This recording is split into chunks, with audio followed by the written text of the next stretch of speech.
नमस्कार साथियों। मैं बीएनआरसी गया था और पारा मेडिकल के एग्ज़ाम कंट्रोलर से मिलने गया था। पारा मेडिकल के एग्ज़ाम कंट्रोलर से मिलने इसलिए कि पारा मेडिकल पारा डेंटल बोर्ड के एग्ज़ामिनेशन कंट्रोलर से मिलने का महत्वपूर्ण विषय ये था कि कुछ कॉलेजेज में प्रैक्टिकल नहीं हुए हैं इस विषय को लेकर के, और 2000 जो लंबित जो एग्ज़ाम हुआ है उसका जल्द से जल्द रिजल्ट प्रैक्टिकल जहां बाकी है लेकर के प्रैक्टिकल का, तो उसके बाद तुरंत रिजल्ट देने के लिए, और 2022 सत्र के बच्चों का जल्द से जल्द एग्ज़ाम हो द्वितीय वर्ष का, इस वजह से। और बीएनआरसी इसलिए गया था कि बीएनआरसी के रजिस्ट्रार ने कुछ दिन पहले ही फॉर्म भराया बच्चों का, और कई ऐसे स्टूडेंट हैं पारा मेडिकल के भी स्टूडेंट जिनके परिवार से लोग जुड़े हुए हैं, तो लगातार वो कॉल करते रहते हैं कि कब होगा एग्ज़ाम, और कुछ नर्सिंग के भी स्टूडेंट। तो मैंने सोचा कि बीएनआरसी रजिस्ट्रार से बात करके इस विषय पर बात रखूं। उन्होंने भी जो कहा वो तमाम चीज़ें मैं इस वीडियो में बताऊंगा। आप सबसे रिक्वेस्ट है कि यूट्यूब पर देख रहे हैं तो प्लीज़ सब्सक्राइब कर लीजिए, अपने दोस्तों के साथ शेयर करिए। देखिए, जब हमारी बात पारा मेडिकल पारा डेंटल एग्ज़ाम कंट्रोलर से हुई तो उन्होंने कहा कि जो एक्सटर्नल अवेलेबल नहीं हो पाया था, समय से नहीं आ पाया था, इसीलिए जो है सो डेट कुछ 1-2-3 कॉलेज का उन्होंने कहा कि जहाँ एग्ज़ाम नहीं हुई है तो उसके लिए बहुत जल्द उन्होंने कहा था कि हम डेट भी 13 तक बढ़ाए हैं, हो सकता है इसी बीच में हो जाए, लेकिन बीच में रविवार भी है। तो हमने कहा, तो उन्होंने कहा कि एक सप्ताह हो सकता है कि एक सप्ताह में हम लोग प्रैक्टिकल करवा लेंगे, और रिजल्ट जो है सो रिजल्ट को लेकर के हमने कहा कि सर रिजल्ट हर हाल में दीजिए।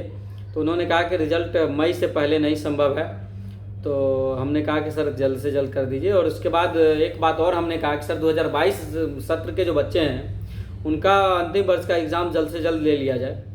तो उन्होंने कहा कि वो मई में रिजल्ट जो लंबित है वो दे करके और तुरंत उस सबका फॉर्म भरा करके एग्ज़ाम कराएंगे, ऐसा उन्होंने कहा। लेकिन मेरा मानना है कि इसके लिए हम सबको, हमारे तमाम साथियों को जो मेडिकल कॉलेज पारा मेडिकल कॉलेज में पढ़ रहे हैं 22 सेशन में, उन सबको एकजुट होकर के इस पर बात करने की ज़रूरत है और हमेशा एकजुट रहने की ज़रूरत है। इसके अलावा बीएनआरसी रजिस्ट्रार से जब हमने बात किया तो उन्होंने कहा कि कुछ कॉलेज से शिकायत आ रहे हैं कि बच्चों ने फॉर्म नहीं भरे हैं, तो फॉर्म का डेट बढ़ाया जाएगा, और फॉर्म के डेट बढ़ाने के बाद एग्जामिनेशन की तिथि अनाउंस की जाएगी। फॉर्म भरने में इसलिए कि कई ऐसे कॉलेजेज हैं, नर्सिंग कॉलेज, जहाँ से आया है जानकारी कि वहाँ के बच्चे फॉर्म नहीं भर पाए, सर्वर स्लो था या पेमेंट फंस गया था या और भी कई कारण हैं। तो इस वजह से उन्होंने कहा बीएनआरसी में कि एक डेट फिर से अनाउंस करेंगे रजिस्ट्रेशन का। जो 21-24 के बच्चे हैं वो, जो 22-25 के बच्चे हैं वो लोग फॉर्म भरेंगे और उसके बाद जो है सो एग्जामिनेशन तिथि जारी करेंगे। तो हमने कहा कब एग्ज़ाम ले रहे हैं, एक अनुमान बताइए बीएनआरसी का। तो बीएनआरसी के द्वारा बताया गया कि देखिए हम लोग एग्ज़ाम मई के लास्ट या जून में लेंगे, ऐसा उन्होंने कहा। अब देखने वाली बात होगी कि क्या होता है या नहीं होता है। बहरहाल यही जानकारी थी तो मैंने सोचा कि आप सबको बताऊं। पारा मेडिकल के बच्चों का भी एग्ज़ाम हमको लगता है कि जून में होना चाहिए, क्योंकि मई में रिजल्ट देगा, फिर फॉर्म भरने में भी 15-20 दिन लग ही जाता है। तो 2022 बैच पारा मेडिकल का जो एग्ज़ाम है वो जून में संभवतः हो सकती है। हम लोग चाह रहे हैं, लगातार जब भी पटना होते हैं तो मिलते हैं कंट्रोलर से, और छात्रों की जो दुखड़ा है वो उनको सुनाते हैं। सर सत्र काफ़ी लेट है, बच्चों का कई सारी नियुक्तियां छूट जा रही है, हर वर्ष सितंबर माह में एम्स में भी नियुक्तियां आती है, वो भी बच्चों का छूट जाता है, कई सारी दिक्कतें हैं। तो बच्चों को जल्द से जल्द एग्ज़ाम हो जाए, रिजल्ट हो जाए तो बच्चा जॉब के लिए बेहतर तैयारी कर सकता है, अपना भाग आजमा सकता है। और बीएनआरसी से भी जब हमने बात की तो उन्होंने यही कहा।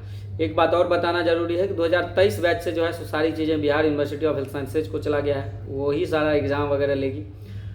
और पिछला जो भी सत्र बचा हुआ है, चाहे 21 हो 22 हो, तो उसका एग्ज़ाम जो है सो पारा मेडिकल पारा डेंटल बोर्ड लिया है।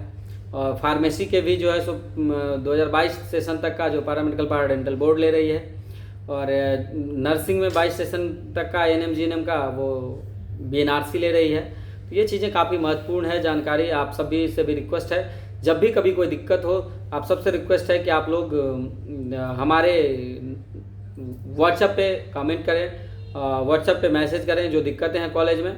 हमारे तमाम मेडिकल कॉलेज, पारा मेडिकल कॉलेज और तब सभी कॉलेज के पढ़ने वाले साथियों से मेरा रिक्वेस्ट है, जब भी कोई दिक्कत हो तो आप कांटेक्ट करिए, मैसेज करिए, मैं पूरी कोशिश करूंगा कि आपके प्रिंसिपल से बात करके, यूनिवर्सिटी के लोगों से बात करके आपकी समस्याओं का सॉल्यूशन हो।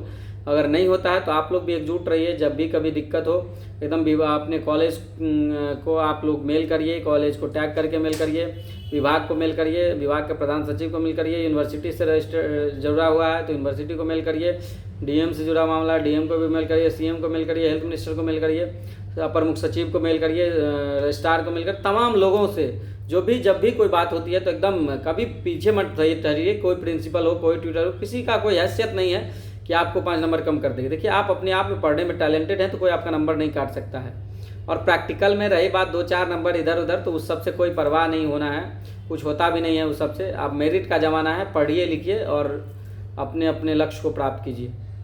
बहुत बहुत धन्यवाद। यूट्यूब पर देख रहे हैं तो प्लीज़ सब्सक्राइब कर लीजिए। फिर आगे जो बातें होगी वो मैं आप लोगों को अपडेट करूँगा। Thank you.